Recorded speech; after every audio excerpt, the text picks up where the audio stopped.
My dear Anambra, I address you today with a deep sense of gratitude to God and a profound appreciation for your support in 2013. We thank God for seeing all of us through various challenges last year. All our achievements recorded within the ambience of peace and political stability were possible because you gave unflinching support to our adopted vision of achieving Millennium Development Goals (MDGs) by next year, 2015, being pursued through the Anambra Integrated Development Strategy (ANIT). This is our last New Year message as a government, as our tenure ends on the 17th of March 2014. We are determined to finish strong in the interest of progress of our state. May I therefore specifically thank all of you again for voting in the All Progressive Grand Alliance (APGA. I'm confident that the new party will continue to strive to satisfy the yearnings of our people, while hopeful that the next administration will continue from where we stopped. We plead that you extend your support to those who will succeed us. Last year, we took some critical decisions that were intended for the good of our state, such as decision to sustain the partnership with the church for the growth and development of our education and health sectors in particular. Hello, everyone. There are a lot of people who say, let me adjust this curtain and bring in more light. I think it's better now. There are a lot of people who say that all the things that Mr. Peter Obi is doing is because, oh, he wants to be president, he's desperate to be president and stuff like that.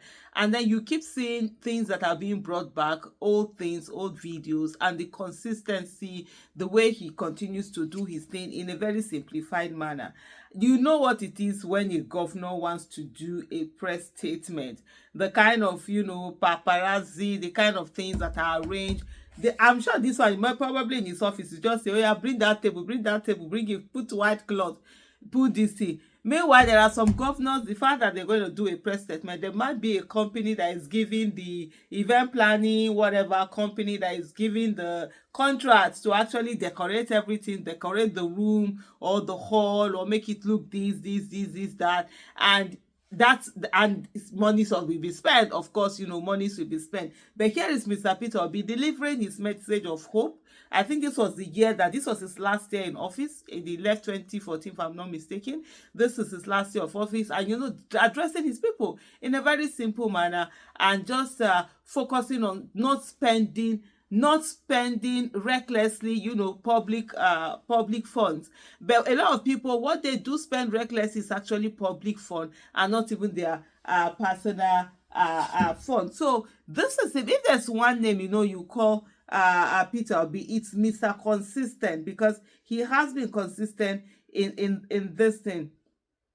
And I love the message that Jasper Annette Lewis said. He said he's at Quit Body on X. He said at Peter Obi's 2014 New Year message shows his long-standing consistency in humility and fiscal responsibility. The modern setting and lack of extravagance reflects his principled leadership, no grandstanding, just genuine service, a leader who practices what he preaches. And I think for me, this particular statement is very apt in the way that this gentleman has been able to describe the situation. And it is something that every one of us, we should look out for. There is no need for extravagance when you can literally pass the message that you need to pass. Excuse me, please. Okay.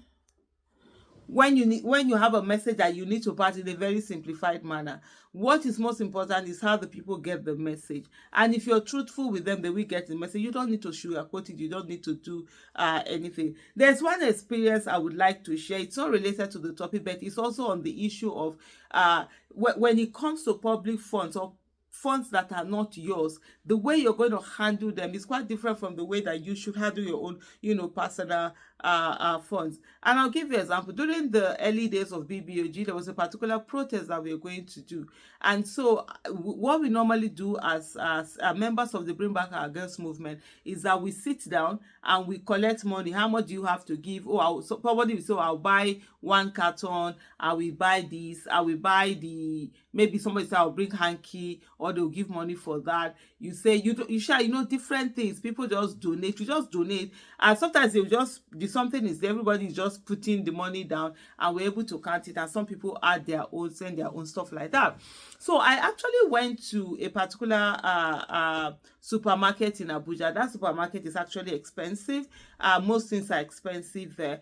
And so I went to go and buy my own personal thing. I think I was buying my own personal. I was like, oh, okay, I'm going to buy water. So they carried, no, I think, was it there? I was around there. I usually would buy things from them. So I just entered. And when they brought in the water, I was going to buy 10 cartons of this particular water. And then they brought in the water. I said someone had asked her, like, oh, okay, how much is it? I didn't see the price at the store. Like, oh, how much is it? And she was like, it's 1,250 or 1,300. I think it was 1,350. And this is water that we buy 950 in other places. This is like an elitist kind of. If I mention the name, I just don't want to mention the name. It's popular in Abuja. It's an elitist kind of place. Their things are expensive. They sell different things. They have good things. One of the things I love taking from them is their turkey sandwich.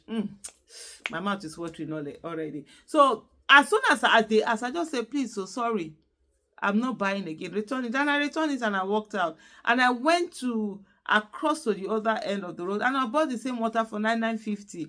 That 3,350 that was on top, by the time I add 3,350 in 3 places, I would have gotten another carton of water. So I was buying 10. And so it said, but if that water was for my own personal use, honestly, I won't even ask them how much it is. I need 10 waters.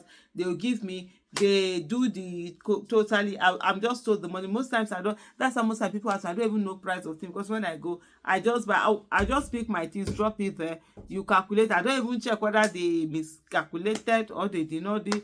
I just put my thing and then I walk away. I go out of there. But because it is public funds, it is money that were put together, there is no way I'm going to spend it recklessly the way I would spend my own personal money, recklessly. But anyway, at the end of the day, that was just to show, give a bit of context on what it is when you're spending public funds and when you're spending your own funds. In the meantime, for those who have seen, Mr. Peter Obi has been consistent, and in terms of us wanting good governance, I'm not saying that nobody is saying he's a messiah. Nobody says he's going to fix the whole of Nigeria at once. But you see this man, under him, corruption, they will stop.